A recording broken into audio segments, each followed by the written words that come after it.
पिथौरागढ़ में अपर जिलाधिकारी योगेंद्र सिंह ने शनिवार को पबदेव गांव में क्रॉप कटिंग का आयोजन किया। उन्होंने धान की फसल काटी और कहा, क्रॉप कटिंग प्रयोग के आधार पर जिले में फसल की औसत उपज और उत्पादन के आंकड़े तैयार किए जाएंगे। उन्होंने किसानों से बोए गए धान के बीज की जानकारी ली। इस दौरान तहसीलदार विजय गोस्वामी, अपर सांख्यिकी अधिकारी राजेश खाती, राजस्व उप निरीक्षक विजय पंत, पवन चौहान, बीमा प्रतिनिधि भूपेश पांडे, कृषक पूरन लाल वर्मा, सुनील कुमार, नवीन वर्मा आदि शामिल रहे।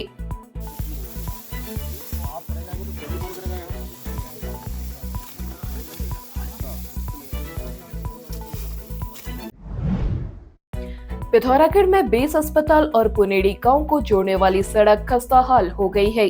सड़क पर जगह जगह गड्ढे और कीचड़ जमा हो गया है, जिससे वाहन चालक और पैदल यात्रियों को खासी दिक्कत हो रही है। सड़क पर आए दिन जल भराव हो रहा है।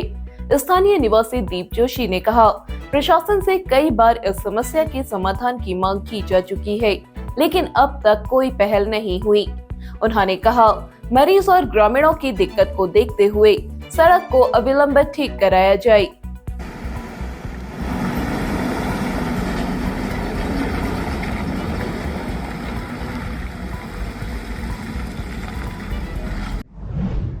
क्या आप भी रोजगार की तलाश कर रहे हैं? अब आपके शहर पिथौरागढ़ में 2 नए वोकेशनल कोर्स ANTT और YTT कोर्स की सुविधा उपलब्ध।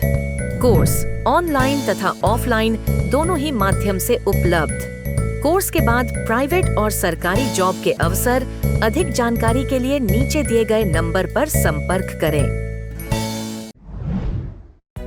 11 वर्ष पूर्व हल्द्वानी में वहशियों का शिकार बनी मासूम नन्ही परी को न्याय दिलाने के लिए पिथौरागढ़ के लोग लामबंद हो गए हैं। सुप्रीम कोर्ट से मुख्य अभियुक्त के बरी हो जाने के बाद लोग खासे आक्रोश में हैं।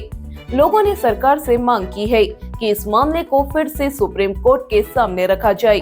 पूर्व दर्जा मंत्री महेंद्र सिंह लुंठी ने कहा, आज बड़े दुर्भाग्य की बात है कि 20 नवंबर 2014 को हल्द्वानी में हमारे पिथौरागढ़ के निवासी, पिथौरागढ़ की बच्ची महेश चंद जी की लड़की किसी शादी समारोह में गई थी और उस समारोह में उस बालिका को किडनैप करके उसके साथ रेप करके उसकी हत्या कर दी गई थी, जिसमें पूरे पिथौरागढ़ के जनपदवासी आक्रोशित थे। पूरे कुमाऊं बंदे का आह्वान पिथौरागढ़ के लोगों ने किया था कि उस नन्ही सी बच्ची के साथ ऐसी घटना हुई है, जो अपराधी है उसको फांसी की सज़ा दी जाए। लगातार दबाव बनाने के बाद पुलिस ने अभियुक्त को गिरफ्तार भी किया।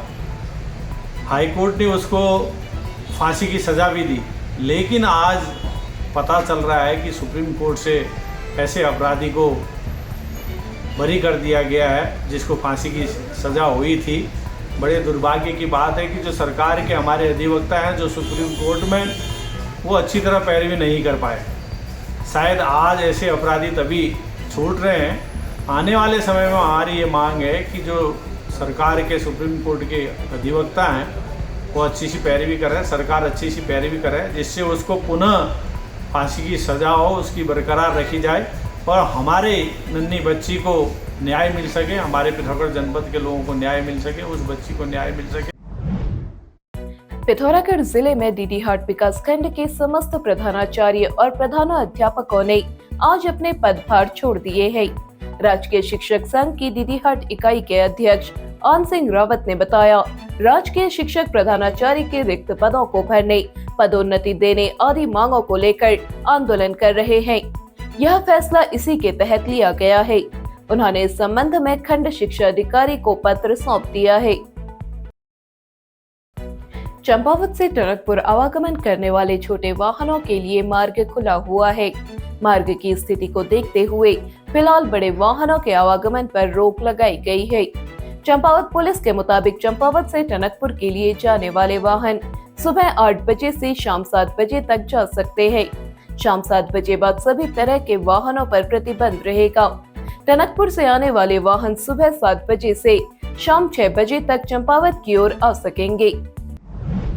पिथौरागढ़ जिले में डीडीहाट नगर के अंबेडकर वार्ड में रहने वाली 70 वर्षीय इंदिरा देवी की आज फिनाइल पी लेने से मौत हो गई।